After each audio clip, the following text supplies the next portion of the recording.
Good morning students, how are you? Hope all is well.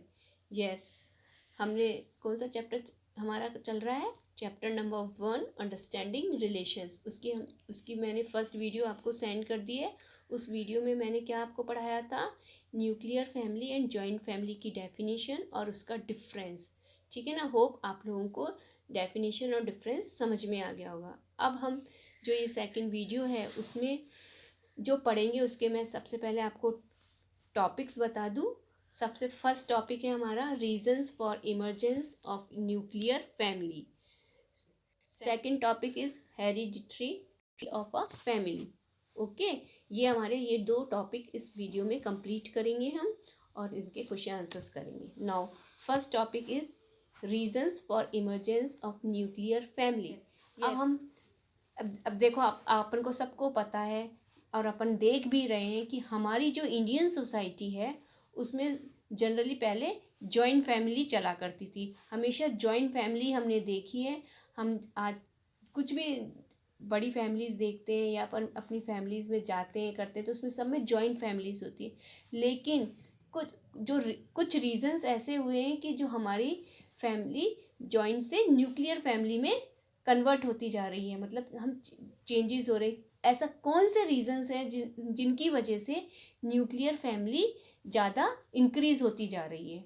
Okay, तो अब हम कौन कौन जो रीजंस हैं न्यूक्लियर फैमिली के उसके बारे में यहाँ पर स्टडी करेंगे। यस, इसमें हमारा जो फर्स्ट पॉइंट है वो है in search of work means profession और for higher education people migrate from one place to another, especially to big cities, which result in disintegration of joint family। देखिए, joint family से जो nuclear family में ना convert हो रहे हैं आज जो फैमिलीज़, वो सबसे उसका फर्स्ट जो रीज़न है वो क्या है? इन सर्च ऑफ वर्क, मतलब काम की तलाश के लिए जॉइंट फैमिली से न्यूक्लियर फैमिली में कन्वर्ट हो रहे हैं। क्यों हो रहे हैं? क्योंकि वो बड़ी सिटीज़ में जा रहे हैं। क्योंकि पब्लिक जो रहते हैं हम लोग, वो कहाँ पे रहते हैं? जनरली विलेजेस में रहते हैं, छोटे टाउन्स में रहते हैं या छोटी सिटीज़ वगैरह में रहते हैं, तो वहाँ पे जॉब प्रॉपरली नहीं मिल पाते हैं। तो इसलिए हमको चेंज करना पड़ता है, हमें शहर प्लेस चेंज करनी पड़ती है। एक तो ये रीज़न है। कुछ रीज़न ऐसे भी हैं जैसे हायर एजुकेशन। अब हमारे विलेजेस में वगैरह में हायर एजुकेशन के लिए कॉलेजेस नहीं है, अच्छे प्रोफेशनल कोर्सेज़ के लिए ना डिग्रीज़ के लिए कॉलेजेस वगैरह नहीं है, फैसिलिटीज़ नहीं है। इसलिए हमें अपने बच्चों की एजुकेशन दिलाने के लिए भी हमें दूसरे शहर, बड़े शहरों में जाना पड़ रहा है। इस वजह से जॉइंट फैमिली अपने अपने पेरेंट्स को छोड़ के अपने बच्चों के लिए हायर एजुकेशन दिलाने के लिए और कुछ अच्छा जॉब मिलने की इच्छा रखने की वजह से हम आज न्यूक्लियर फैमिली इंक्रीज होती चली जा रही हैं। ओके, ये मेन रीज़न है ये। नाउ सेकंड जो पॉइंट है, जो सेकंड रीज़न है इसका, in cities houses are small where only few people can live, so joint family is converting in nuclear family.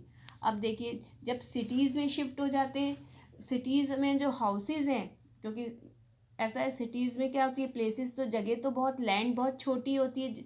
अब उस लैंड पर जो हाउसेज बने हुए हैं वो बहुत छोटे छोटे बने हुए हैं और उसमें एक फैमिली से ज़्यादा या दो फैमिली से ज़्यादा जनरली शिफ्ट नहीं हो सकते।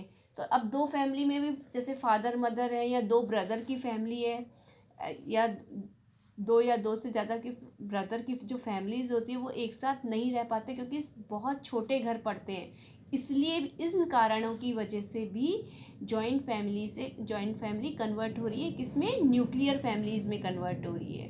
ओके, और now yes, third point is economic conditions is also a major factor. Yes, क्या होता है कि इकोनॉमिक कंडीशंस यानी कि आज जो प्रेजेंट की सिचुएशन है उसमें क्या हो रहा है? महंगाई बहुत बढ़ती जा रही है, प्राइसेस बहुत इंक्रीज होती जा रही है और ये पॉसिबल नहीं हो रहा कि जॉइंट फैमिली में रहकर कि भी इन्हें सारा सफ़र खर्चा वहन कर सके। इन कारणों की वजह से भी न्यूक्लियर फैमिली डेवलप होती जा रही है, इंक्रीज होती जा रही है। ओके, तो ये तीन रीजंस थे न्यूक्लियर फैमिली होने के। नाउ अब हम जो पढ़ेंगे पेज नंबर 6 में ये जो आपको टेबल दे रखी है आपके चैप्टर में, उसमें एक वन साइड तो क्या लिखा हुआ है, फैमिली मेम्बर्स लिखे हुए हैं, दूसरी साइड पे क्या लिखा हुआ है, do they live with you or anywhere else, right the name of the place. अब आपको सेकंड में क्या जो ब्लैंक दे रखी है प्लेस, उस पर क्या लिखना है कि आपके जो फैमिली मेम्बर्स है कौन कहाँ कौन सी जगह पे रहते हैं उसका नाम लिखना है। जैसे फॉर एग्जांपल मैं अपने बारे में ना आपको बता के समझा रही हूँ, आपको अपनी अपने फैमिली मेम्बर्स की प्लेसेस का नाम लिखना है जो रह रहे हैं, जो जहाँ पे रह रहे हैं। ओके, जैसे ग्रैंडफादर, अब जैसे मेरे ग्रैंडफादर कहाँ रह रहे हैं, मेरे ग्रैंडफादर जयपुर के जवाहर नगर पे रह रहे हैं, तो यहाँ पे क्या लिखूंगी मैं, जवाहर नगर जयपुर लिखूंगी। मेरी ग्रैंड मदर कहाँ रहती हैं, जवाहर नगर जयपुर में रहती हैं। ओके, ठीक है। अब ताऊजी, ताऊजी मीन्स अंकल, अंकल मेरे कहाँ रह रहे हैं, मानसरोवर जयपुर में रह रहे हैं। तो अब आपके कहाँ रह रहे हैं, आपको यहाँ पे प्लेस पे, इस प्लेस पर ब्लैंक जो प्लेस है वहाँ पे आपको अपने ताऊजी के बारे में लिखना है कि ताऊजी कौन सी प्लेस पे रह रहे हैं। अगर आपके साथ रह रहे हैं तो आप अपने घर का एड्रेस लिखेंगे। ओके, और अगर ताऊजी दूसरी जगह रह रहे हैं तो आपको वहाँ की प्लेस का या एड्रेस का नाम लिखना होगा। यस, अब जैसे मैंने आपको ना एग्जाम्पल बता दिया कि कैसे आपको प्लेस के नाम लिखने हैं। अब कंटिन्यू आपको जो नीचे दे सारे इसको पूरी टेबल को आप कंप्लीट करेंगे अपनी बुक में। पेज नंबर 6 पे दे रखी है ये बुक।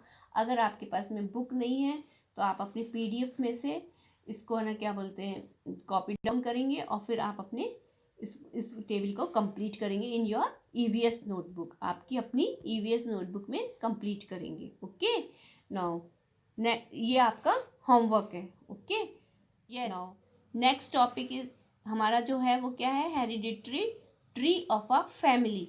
अब देखो जो हेरिडिटरी ट्री है उसको हम किसके द्वारा समझेंगे, हम इसकी हेरिडिटरी ट्री की डेफिनेशन के थ्रू हम इसको समझेंगे। यस, जो डेफिनेशन है वो a hereditary tree or family tree is a chart or diagram representing generations of families and how they are linked throughout the years। देखो अब हेरिडिटरी ट्री जो है उसका जो दूसरा नाम है उसे क्या कहते हैं, फैमिली ट्री कहते हैं। अब इस फैमिली ट्री को हम किसके थ्रू समझते हैं, किसके थ्रू होता है ये फैमिली ट्री, एक चार्ट होता है, एक डायग्राम होता है, उसमें हमारी जनरेशन्स जो फैमिलीज की जो जनरेशन रिप्रेजेंट की जाती है उस जनरेशन। अच्छा, आपको सबसे पहले मैं ये बता दूं जनरेशन्स होता क्या है। जनरेशन्स का मतलब होता है पीढ़ियाँ मतलब जैसे बड़े दादाजी से छोटे दादाजी से उनके बच्चे, इस तरह के जो पीढ़ियाँ, इनको पीढ़ियाँ बोलते हैं। ओके, और ये जो पीढ़ियाँ हैं जो हमारी फैमिलीज़ की, वो हमारे रिश्तों से, हमारे रिलेशन से किस तरह से लिंक होती है। ओके, इसे कहते हैं hereditary tree of a family. अब देखो अपने आपके जो चैप्टर नंबर जो 1 चैप्टर है उसमें जो पेज नंबर 7 में एक चार्ट दे रखा है हेरिडिटरी ट्री का, उस चार्ट को हम समझेंगे। अब आप अपनी बुक का ना जब वीडियो देखोगे तो इस बुक को ओपन कर लेंगे और पेज नंबर 7 में देखेंगे। ठीक है, इसमें पूजा जो ये हेरिडिटरी ट्री है वो किसका है ना, किसकी फैमिली से बिलोंग करता है, ये पूजा की फैमिली से बिलोंग करता है। जो आपके चैप्टर नंबर जो 1 अंडरस्टैंडिंग रिलेशंस है उसमें जो फर्स्ट पेज है उसमें नेहा और पूजा दोनों फ्रेंड्स आपस में जो कॉन्वर्सेशन कर रही है उसमें से जो पूजा है उसकी फैमिली का ये हेरिडिटरी ट्री शो कर रहे हैं। उसको आपको पूजा के फैमिली को अपन समझेंगे जिससे आपको अपनी फैमिली की हेरिडिटरी ट्री भी समझ में आ जाएगा। चलिए अब देखिए जो पूजा है उसके जो ग्रैंड फादर है, ग्रेट ग्रैंड फादर मीन्स बड़े दादाजी। ग्रेट ग्रैंड फादर कौन हो गए, रामलाल, है ना, रामलाल। और जो ग्रेट ग्रैंड मदर है वो कौन है, मिश्री बाई। अब ये किसकी, ये बड़े दादाजी दादी जी, अपन जैसे अपने जो दादाजी होते हैं, जैसे पूजा के जो रोशन लाल जो ग्रैंड फादर हैं वो उसके खुद के दादाजी हैं, तो जो दादाजी के जो फादर और मदर हैं वो कौन है, रामलाल और मिश्री बाई। पूजा के दादाजी के फादर और मदर हैं ये रामलाल और मिश्री बाई। ठीक है ना। और जो ग्रैंडफादर हैं उनकी वाइफ कौन है, लक्ष्मी देवी। वो पूजा की क्या हो गई, ग्रैंड मदर हो गई। ग्रैंडफादर कौन हो गए, रोशन लाल हो गए, और ग्रैंड मदर कौन हो गई, लक्ष्मी देवी हो गई। अब जो ग्रैंडफादर और ग्रैंड मदर के जो सन हैं वो पूजा के क्या हो गए, फादर हो गए। अब जो फादर है वो कौन है, संजय है। अब जो संजय है उनकी वाइफ कौन है, मीनू है। ठीक है, जो संजय की वाइफ मीनू है और पूजा की कौन हो गई, मदर हो गई। ठीक है, संजय और मीनू पूजा के क्या हो गए, पेरेंट्स हो गए, फादर और मदर। और जो पूजा है वो संजय संजय की डॉटर हो गई और मीनू की डॉटर हो गई। अब समझ में आया ना। अब देखो मैं वापस से एक बार दोबारा एक्सप्लेन कर देती हूँ।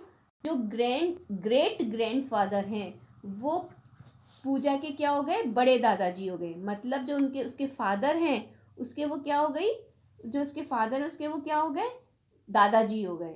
और जो रोशन लाल है वो संजय के क्या हो गए, फादर हो गए। ठीक है ना। तो अब ग्रेट ग्रैंडफादर, उसके बाद ग्रैंडफादर, फिर उसके बाद फादर, और उसके बाद में डॉटर या सन। तो पूजा का आपको समझ में आ गया, बड़े दादाजी, छोटे दादाजी, सॉरी बड़े दादाजी, दादाजी के बाद उसके उनके सन, और उनके सन के सन उसके फादर हो गए, और फादर की वो डॉटर हो गई।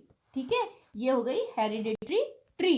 अब होप आप लोगों को ये हेरिडेटरी ट्री समझ में आ गया होगा।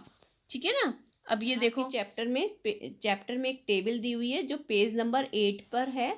उसको मैं आपको एक्सप्लेन कर देती हूँ उस टेबल को, उसको आपको खुद को सेल्फ फिल करनी है।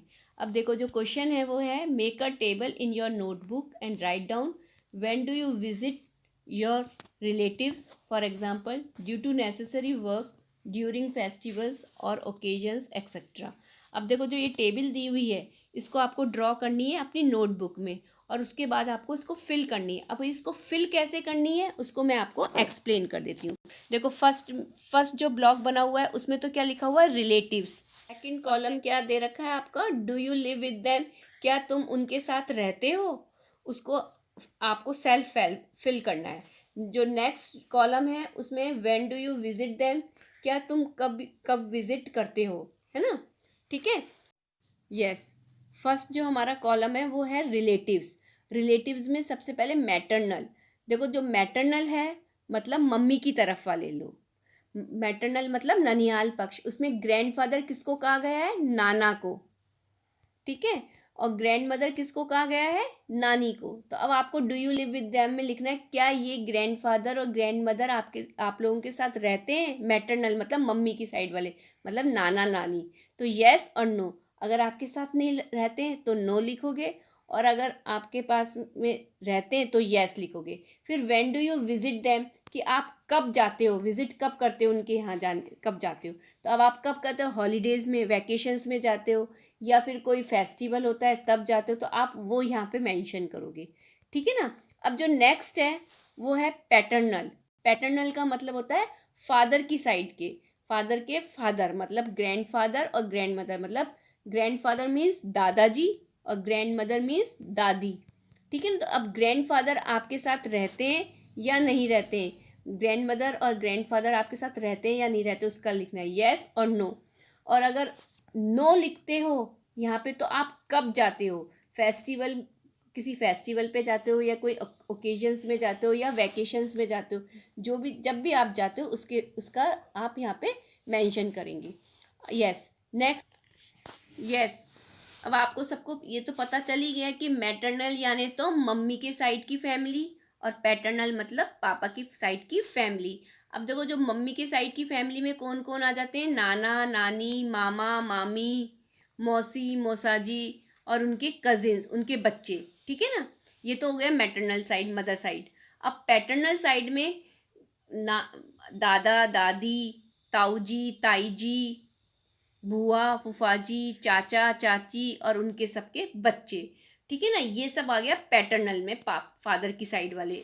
ओके, अब आपको अच्छी तरह से समझ में आ गया कि अब देखो अंकल और आंट में हम चाहे पैटर्नल साइड के हों चाहे मैटरनल साइड, सबके लिए हम क्या यूज़ करते हैं, अंकल और आंट यूज़ करते हैं, और ग्रैंडफादर और ग्रैंड मदर नाना नानी और दादा दादी के लिए यूज़ करते हैं। अब हमारा जो थर्ड जो कॉलम है बुआ जी फूफा जी, उसके लिए क्या यूज़ करेंगे, आंट और अंकल यूज़ करेंगे। अब ये क्या आपके साथ रहते हैं, तो यस और नो, और अगर यस रहते हैं तो हमको विजिट करने की नीड ही नहीं है, और नहीं है, नहीं साथ रहते हैं तो हमने नो लिखा है तो हम कि कब जाते हैं किसी फेस्टिवल पे या किसी ओकेजन्स पे या वैकेशंस पे, तो उसको आपको मेंशन करना है। इसी तरह नीचे मौसा जी एंड मौसी जी है, अंकल और आंट, उनको भी अंकल और आंट बोलते हैं। तो अब वो अपने साथ रहते हैं या नहीं रहते, रहते हैं तो यस, और नहीं रहते हैं तो नो।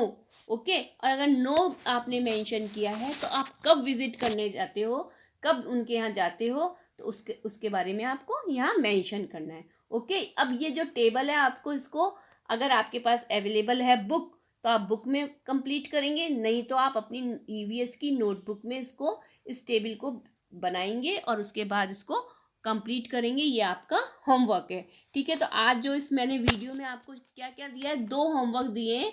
एक तो पेज नंबर 6 का जो टेबल दी है उसको कंप्लीट करनी है, और एक पेज नंबर 8 में जो टेबल दी है उसको कंप्लीट करनी है। ये आपको सेल्फ करनी है। Okay, now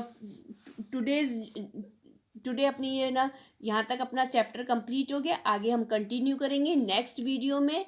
okay, bye, take care, all the best, thank you, bye bye.